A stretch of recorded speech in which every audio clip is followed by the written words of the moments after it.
Card games are pretty cool. Yu-Gi-Oh!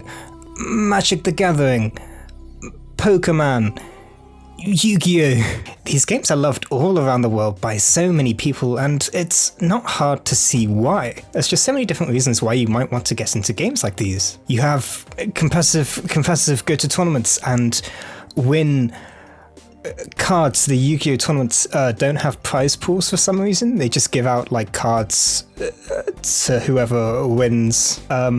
Be 5 years old and have absolutely no idea what you're doing or how to play, so you just look at the cards or do what Timmy suggested at my school, which was do what the pictures do. Oh yeah, Timmy, I've got a tree. What does a tree do? You can also not actually try and play the game and just collect the cards and like put them in a book. I don't know why people do this, but who am I to stop you from having fun? Card games are a good fit for video games because card games are essentially just a collection of rules and numbers at the end of the day, and computers are pretty good at doing all of that. But there's a problem. You have all these cool ways that people play card games, and video games just seem absolutely intent on focusing in on one thing, the competitive part. This is how we have games like Hearthstone, and I don't get it. I don't get why people play this game. Surely just play Magic Online or something. Am I missing the point? It's literally just a competitive card game on the computer, made by a company that has never made a good video game. Gonna get in trouble for that one. Like, there's nothing wrong with it, I'm not offended by it, but we have all of this potential for video games to take card games to different places, and yet Hearthstone just seems fine with doing what card games have been doing for years now. Sure, video games can deal with the numbers and stuff, and Hearthstone had that thing where you clicked on the lady and it cast a fireball, but come on, I think we could do a bit more here. If only there was a game that did more with the medium and put its own spin on the card genre. If only such a game yeah, okay, I get it. You read titles on the internet. Good job. Let's talk about Slay the Spire.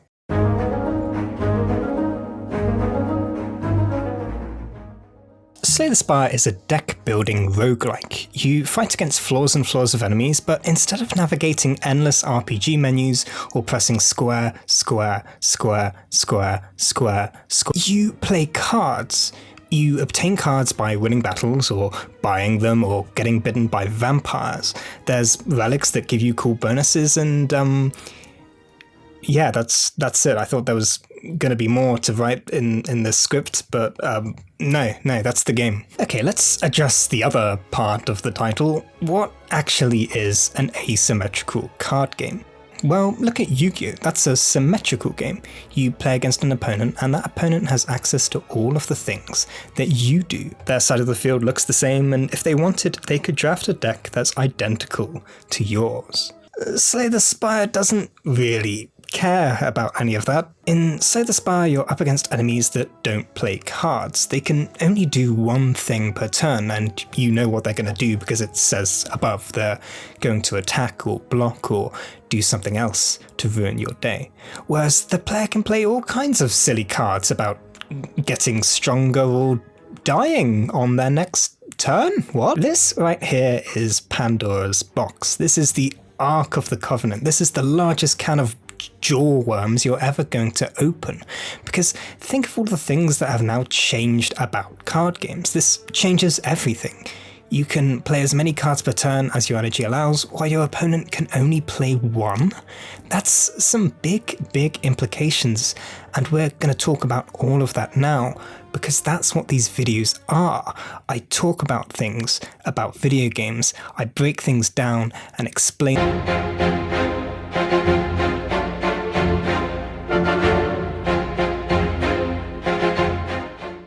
So in Yu-Gi-Oh! And Magic, there is a list of banned cards that you're not allowed to use in competitive play. This is usually to promote a fair and level playing field, as these cards give too much of an advantage at a high level to be fun or interesting. Slay the Spire It's asymmetrical. It doesn't matter if you find some stupidly overpowered combo, because Snake Plant doesn't have feelings. Snake Plant isn't real. It can't hurt you. Ah! The cards in Slay the Spire are just a hair stronger than what you might expect. Look at this one. It lets you get block and lets you draw 2 cards. Ooh. I sounded so surprised. The Hearthstone equivalent of this costs 3 mana. If Slay the Spire was somehow a conventional symmetrical card game, half the cards would be straight up banned. So the cards themselves are ridiculously powerful to begin with, but the game takes it that one step further. Slay the Spire lets you break the game.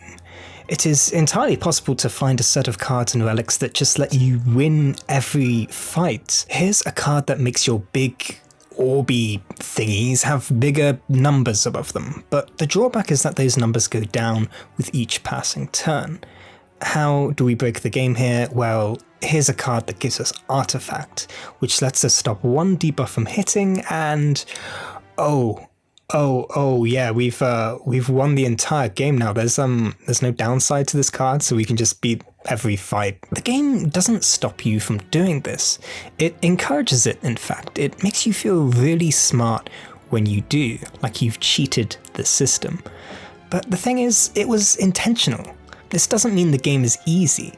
There's a lot that the game throws at you, to the point where breaking the game is actually a requirement if you want to win at the higher Ascension levels. None of this would be possible if the game wasn't asymmetrical. A game where both the player and the opponent could pull off this kind of thing wouldn't be fun.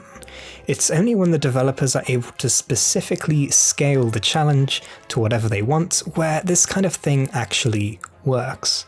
It's easy enough so that breaking the game feels cathartic, yet challenging enough so that the payoff doesn't feel fake.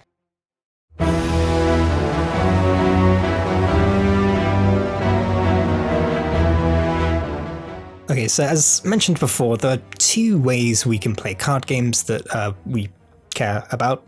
Competitive, go to tournaments and win cards. Put together a bunch of cards because it's cool and you're a baby. So which one does Slay the Spire fall in?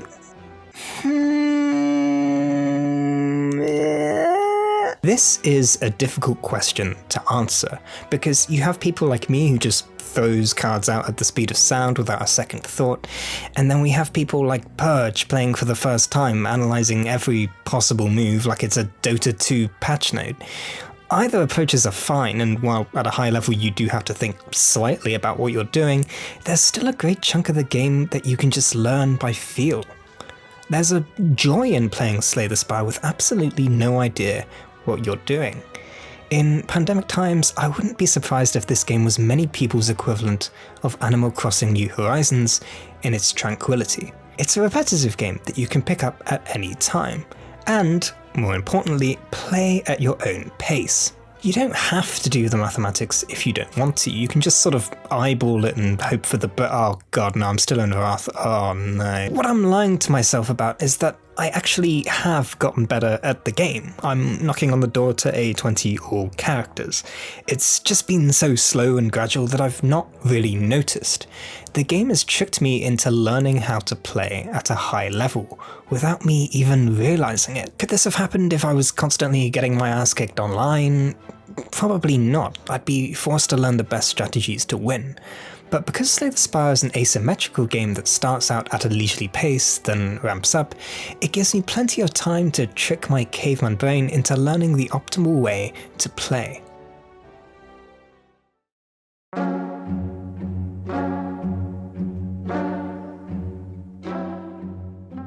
Learning how to play Slay the Spire is really, really easy. You start off with like a bunch of cards and they all do the same thing. Look, this one gives you block, this one lets you hit things. It means you don't feel overwhelmed. It's very simple to start out, and the more complex cards are introduced to the player slowly, once per battle.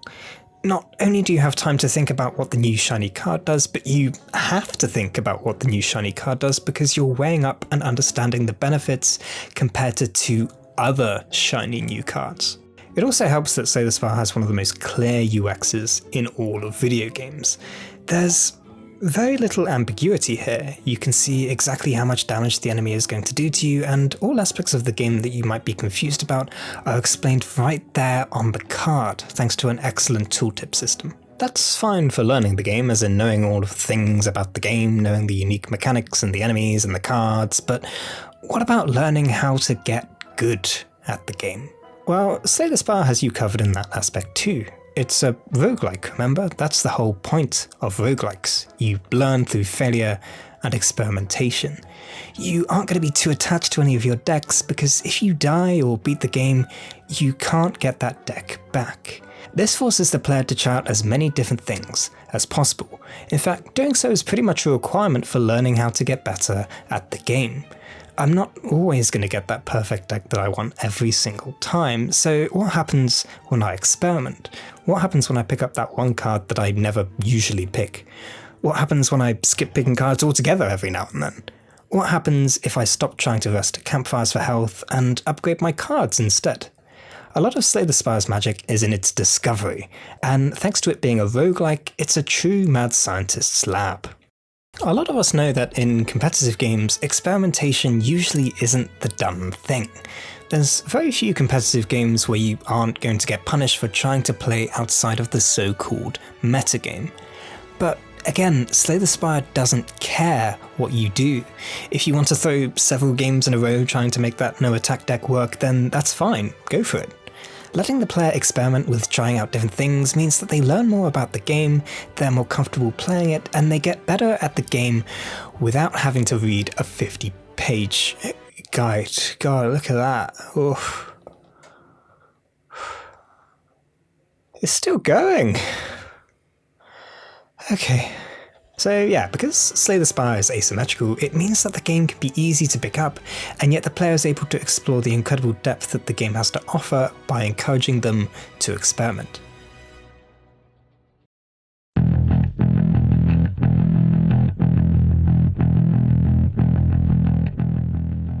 So one thing that an asymmetrical, and I guess more specifically a single-player card game misses out on is the social aspect.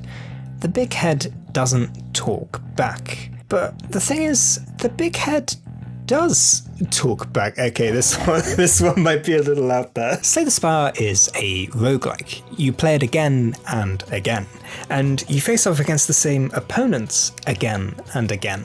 So in your head, you're creating this mythos of pushovers and problems that you're going to have to deal with every time.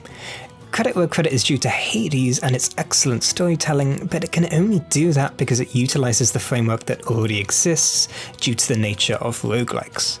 The butterflies don't have a single line of dialogue, and yet we all hate the butterflies in the same way that we hate Theseus and his many ships. There's an implicit relationship with each of the characters and each of the cards and each of the relics.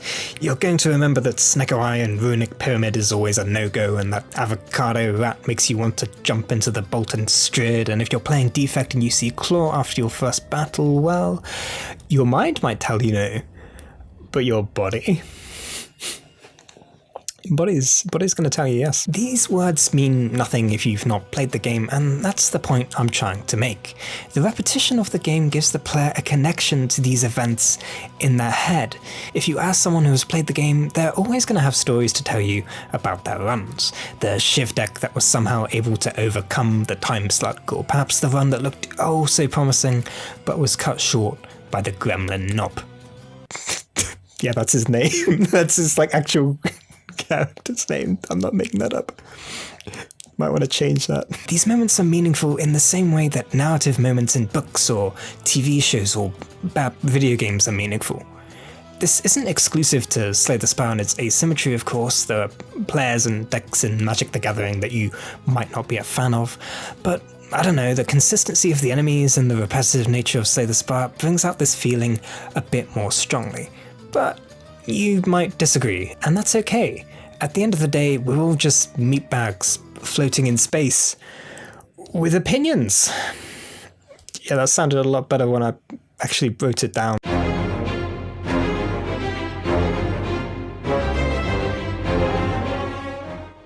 Thinking thinking about it, what Slay the Spire boils down to at the end of the day is a classic case of game but word that's commonly used to make some of your favourite games out there.